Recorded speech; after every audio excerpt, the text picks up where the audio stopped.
Que el Señor les bendiga abundantemente, que el Espíritu Santo nos guíe para entrar en la palabra de Dios.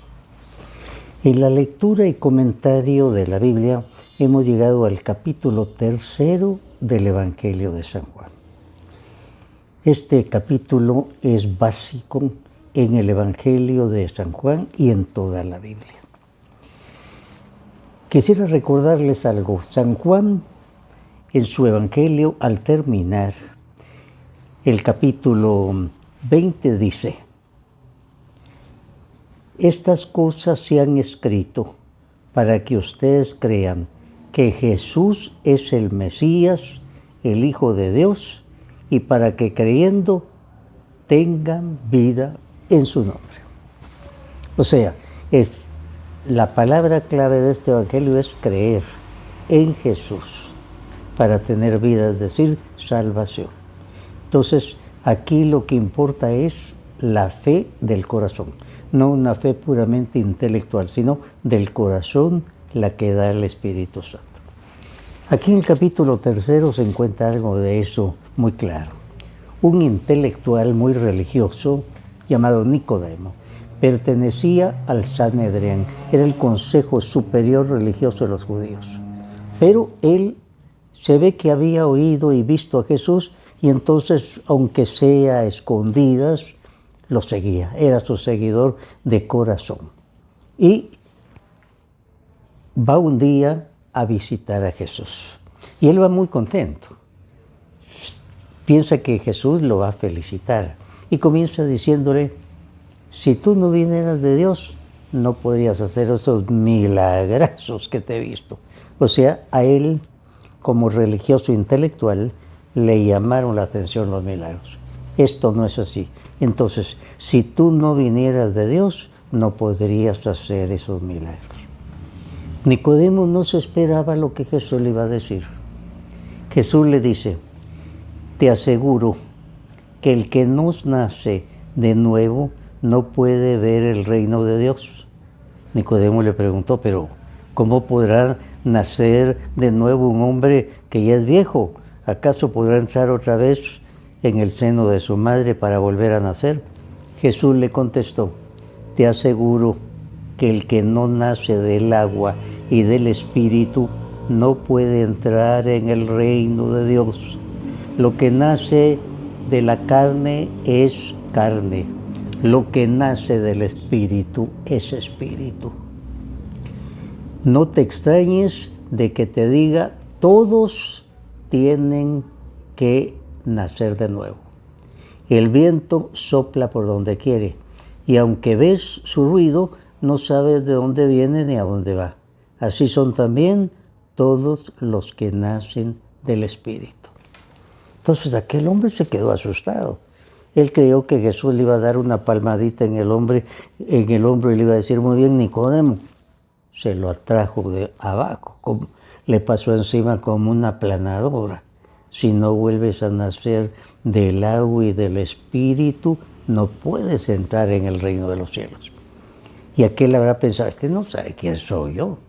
Y Jesús se le adelantó para decirle: tú eres maestro en Israel y no sabes estas cosas. O sea, no sabes lo básico. Y aquel se quedó. Y el Señor le va a ayudar para que su fe no fuera solo intelectual, sino del corazón. Y entonces comienza a ayudarle. Le dice: así como Moisés levantó la serpiente en el desierto, así también el Hijo del Hombre tiene que ser levantado, para que todo el que cree en él tenga vida eterna. O sea, la palabrita creer. Y le dice: mira, así como Moisés levantó la serpiente en el desierto, nosotros sabemos que en el Antiguo Testamento, cuando el pueblo comenzó a murmurar contra Dios, entonces el Señor permitió que salieran serpientes venenosas, causaron mortandad. El pueblo entonces recapacitó, había pecado, le suplicó a Moisés que intercediera y el Señor a Moisés le dijo: tienes que fabricar una imagen de una serpiente de bronce y la pones en lo alto de un palo. Cuando alguien sea mordido por la serpiente, que mire esa serpiente de bronce y va a quedar sanado. Esa imagen de la serpiente no era para adorarla, era en realidad un recordatorio de símbolo religioso. Esa serpiente, cuando ellos pecaron o pecaban, la miraban, recordaban su pecado. La serpiente, el símbolo del mal, del diablo. Entonces ellos recordaban su mal, pedían perdón, proponían cambio y el Señor los sanaba. Entonces el Señor le está diciendo algo. Como Moisés levantó la serpiente en el desierto, así el Hijo del Hombre. En el Evangelio, cuando el Señor usa esta expresión, Hijo del Hombre, quiere decir yo. Y esa expresión la tomó del profeta Daniel. Él vio al futuro Mesías en una visión y dice, lo vi como un hijo de hombre. Entonces el Señor se apropia esta expresión y cuando Él dice, el Hijo del Hombre, quiere decir yo.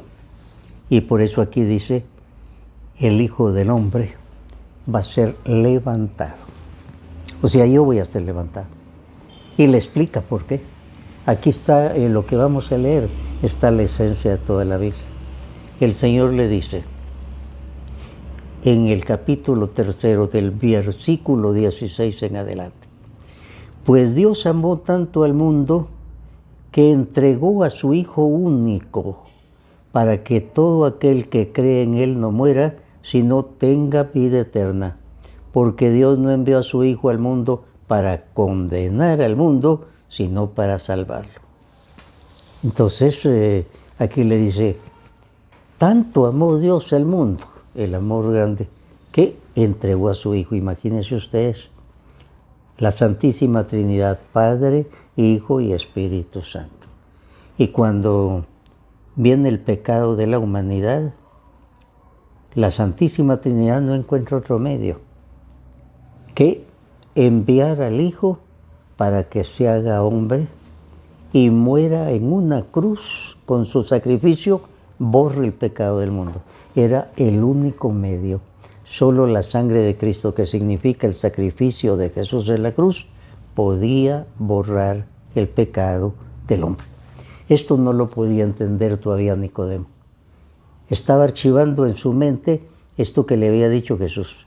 Eso lo iba a entender cuando llegó al Calvario y vio a Jesús en la cruz. Entonces se dio cuenta de lo que le había dicho. Tanto amó Dios al mundo que me entregó a mí, para que todo el que crea no se condene, sino tenga vida eterna. Ahí lo entendió Nicodemo. Y por eso Nicodemo con José de Arimatea ayudaron a bajar a Jesús de la cruz y a ponerlo en un sepulcro nuevo que entregó su compañero para que Jesús fuera sepultado ahí. Entonces, este capítulo 3 de San Juan es básico para toda la Biblia, porque ahí está la esencia de lo que Jesús vino a hacer. Aquí mismo dice en el versículo 18, el que cree en el Hijo de Dios no está condenado, pero el que no cree y ha sido condenado. O sea, o crees o no crees. Jesús nos da todos los datos para creer en Él. La palabra básica de aquí es creer, pero creer con el corazón. Pero los que viven de acuerdo con la verdad se acercan a la luz para que se vea que todo lo que hacen está de acuerdo con la voluntad de Dios. Entonces, este pasaje es muy importante. Es importante porque aquí está la esencia del Evangelio. Jesús vino, el Hijo del Hombre, se hizo la palabra de Dios que viene a vivir entre nosotros y aceptó ir a la cruz y ofrecer su sacrificio en expiación por los pecados del hombre. Entonces, aquí está todo lo que el Señor nos quiere decir. Aquí entonces en el capítulo 3 de San Juan se ven estas cosas. Vamos a pasar al capítulo 4. En este capítulo 4 nos vamos a encontrar que Jesús llega a Samaria Y ahí a mediodía, acentuemos eso de mediodía, porque Jesús se va a ir a sentar a un pozo, tiene sed, y se va a sentar en el brocal de un pozo. Esto de mediodía es muy importante porque en Palestina, a esa hora, con el calor que hay, nadie a esa hora va a sacar agua al pozo. Se refugian en su casa. Pero hay una mujer que va a sacar agua a esa hora. ¿Por qué va a sacar esa agua a esa hora? Porque esta es una mujer de mala vida que le ha quitado el marido a muchas personas. Y entonces la odian en ese pueblo. Y entonces ella va al pozo a sacar agua a la hora que otras no van. Y entonces ella va, según ella, ahí no va a haber nadie a esa hora, pero ahí la estaba esperando Jesús.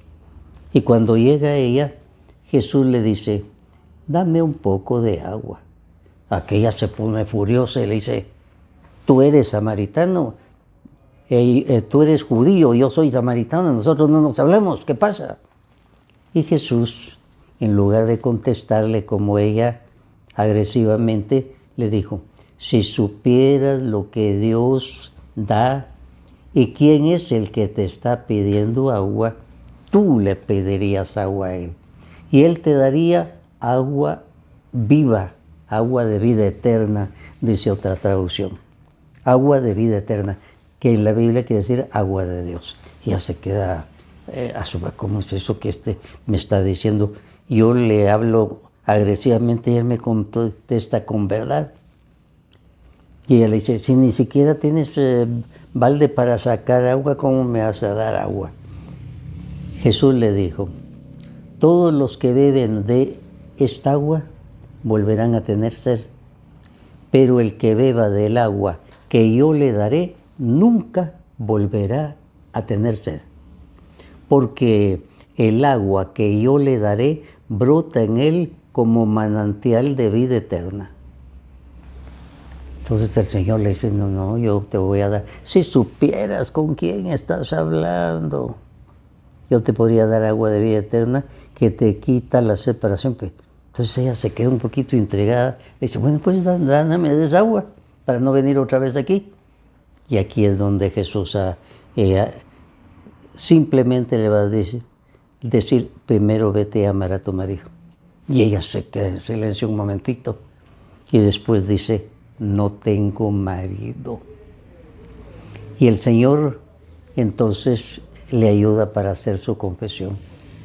Dices bien que no tienes marido, le dice, porque los 5 que tuviste antes no eran tuyos tampoco. Y el que tienes ahora no es tu marido. O sea, le dio oportunidad al Señor, vete a amar a tu marido. Dame de esa agua. No, primero y es vete a amar a tu marido. No tengo marido. Quería decir, soy una adúltera, una múltiple adúltera. Porque el Señor le dice, sí, ya sé que los 5 que has tenido antes no eran tus maridos tampoco, así como este que tienes ahora. O sea, el Señor le está ayudando para su confesión completa. Al Señor no le gustan solo sentimentalismos baratos, la lleva a una conversión completa. Entonces aquella acepta que ha sido adúltera muchas veces. Y ella, como para salir del pacto, dice, parece como que tú eres profeta. Y dice, nosotros, los judíos, decimos que a Dios hay que adorarlo aquí. Nosotros, los judíos, ustedes los judíos dicen que a Dios hay que adorarlo en Jerusalén. Nosotros los samaritanos decimos que aquí hay que adorar. ¿En qué quedamos? ¿En qué quedamos? Ella está como para justificarse metiendo pleito.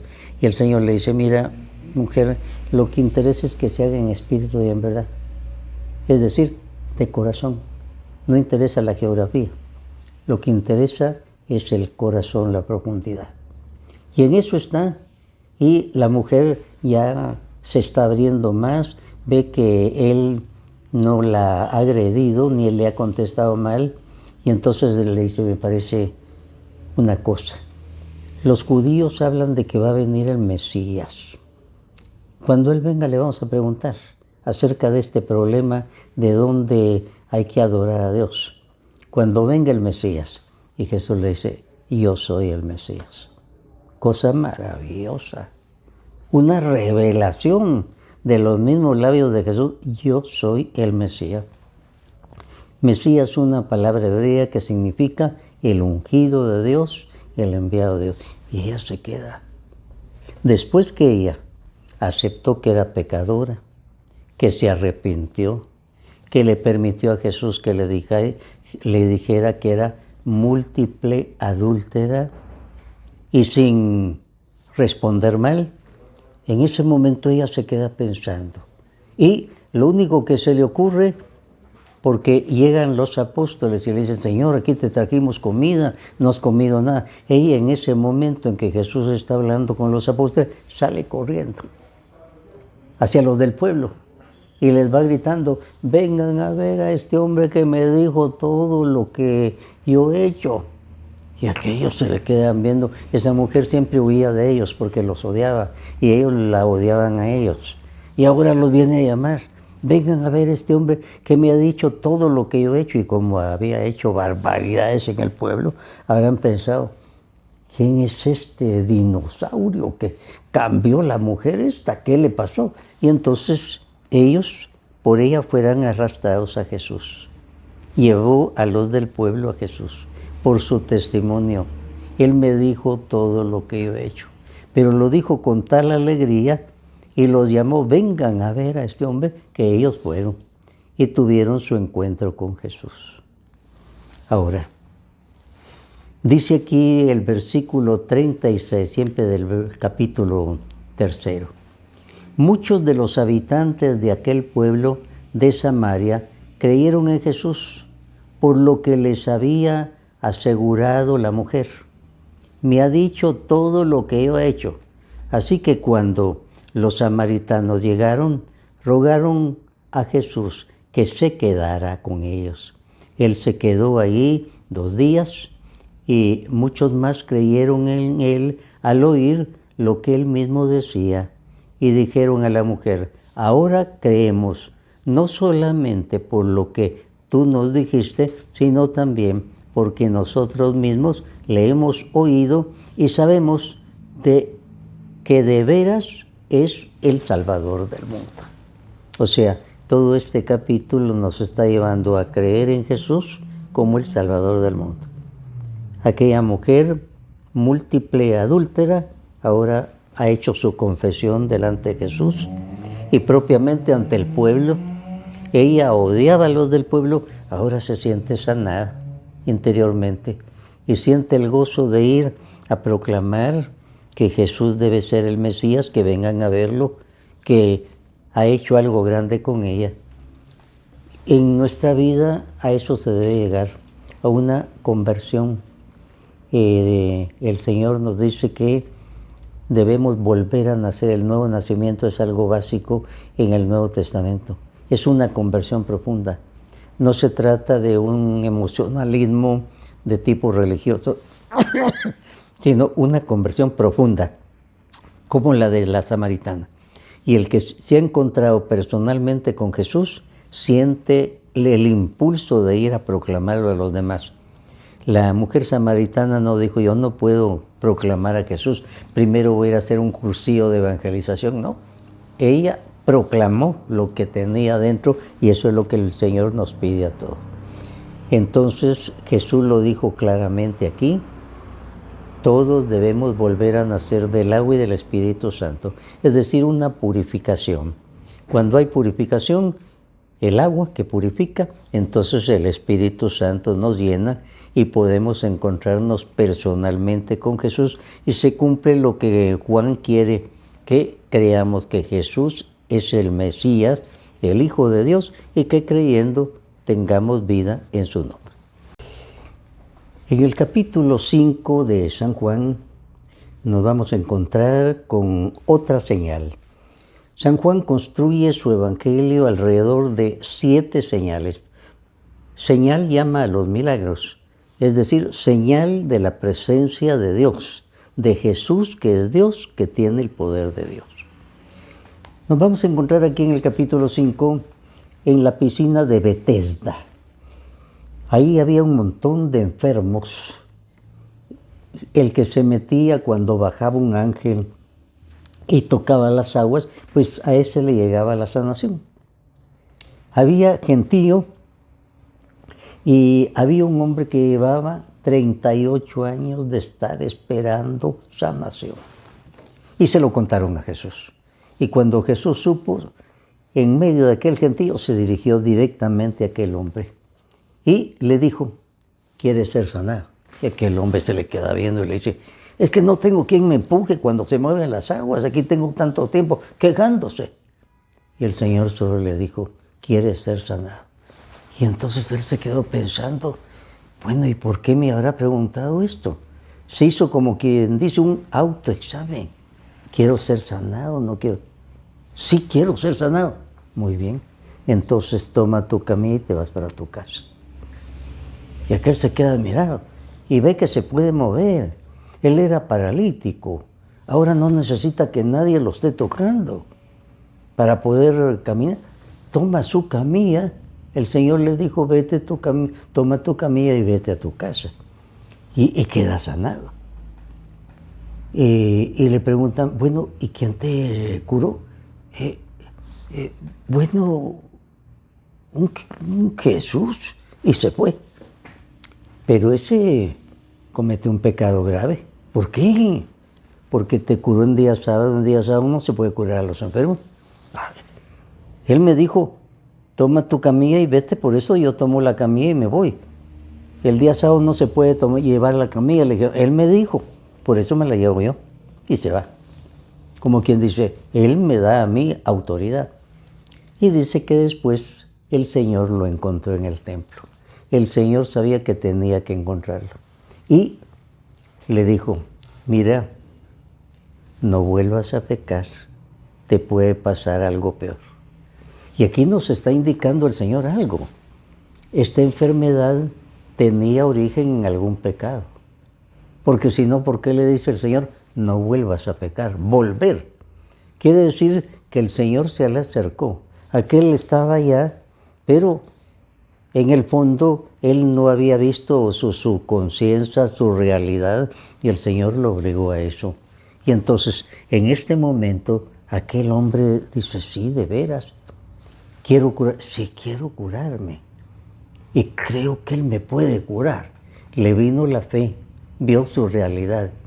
Y en ese momento, cuando le dijo el Señor, sí, quiero ser sanado, bueno, toma tu camilla y te vas a tu casa. ¿Cómo es eso? Habrá pensado, trató de tomarla, sí. Trató de hablar, sí. Y le dicen, miren, ese te curó en sábado, ese cometió un pecado. El que me curó dijo, toma tu camilla y vete, por eso me voy. Le hago más caso a él. Y Jesús lo va a alcanzar en el templo. Lo encuentra y le dice, hijo, ya fuiste sanado, no vuelvas a pecar. Es decir, que haya una verdadera conversión, que no te vayas a quedar únicamente con la alegría de haber sido sanado, que haya una verdadera conversión, no vuelvas a pecar. Es decir, su enfermedad tenía que ver con su pecado también. Aquel con Jesús se había encontrado, ahora se arrepiente y ya está sanado. Esto es muy importante.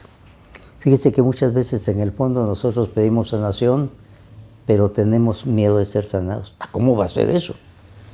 Un señor siempre estaba pidiendo oración en los grupos de oración y nunca se sanaba, estaba paralizado en una silla. Y alguien en la oración tuvo lo que se llama el don de palabra de ciencia.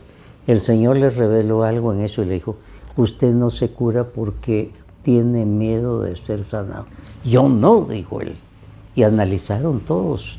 El Señor le había dicho, tiene miedo de ser sanado. Y entonces comenzaron a ver y se llegó a la realidad. Aquel hombre tenía muchos años de estar en la silla de ruedas y pensaba, y si me curo, ¿qué voy a hacer ahora? ¿En qué voy a trabajar? Entonces, en el fondo, él tenía un freno. Pedía sanación, pero tenía miedo de ser sanado. Y en ese momento ese señor dijo, es cierto, tengo miedo. Le presentaron varias posibilidades y él dijo, quiero ser sanado. Y en ese momento él comenzó a caminar. Esto nos enseña algo. El Señor ¿Cómo le va a preguntar a él, quiere ser sanado, si tenía 38 años de estar esperando la sanación? El Señor sabía en qué terreno estaba y lo ayudó a ver su subconsciencia y a ver que él tenía miedo. Entonces se quedó pensando, puso su confianza en ese hombre que le estaba hablando y le dice, sí, yo quiero ser sanado hoy. Entonces toma tu camino y te vas a tu casa. El Señor entonces, por medio de esta señal, nos ayuda a ver interiormente. Creer en Jesús no quiere decir creo en Jesús, sino de corazón. ¿Por qué creo en Jesús? Creer en Jesús no quiere decir yo soy cristiano, quiere decir haber tenido su encuentro personal con Jesús. Aquel tuvo su encuentro personal con Jesús, digo, sí quiero. Sintió que él tenía poder, sí quiero, y quedó sanado inmediatamente. 38 años de estar esperando sanación. El Señor nos quiere sanar a todos, quiere solucionar nuestros problemas, pero nos preguntas, ¿tienes de veras fe que puede ser sanado? ¿Tienes de veras fe que puede ser perdonado? ¿Tienes de veras confianza en que yo te puedo perdonar y con mi sangre preciosa borrar todos tus pecados y sentirte más blanco que la nieve? ¿Tienes esa fe? Cuando llegamos a eso, ya hemos tenido nuestro encuentro de fe. Les repito, San Juan, al terminar su evangelio, dice, estas cosas se han escrito para que ustedes crean que Jesús es el Mesías y para que creyendo en Él tengan vida en su nombre. Leer el evangelio de San Juan es llevarnos a decir, sí, creo en Jesús, que Él me puede salvar. Que así sea para todos nosotros. Amén.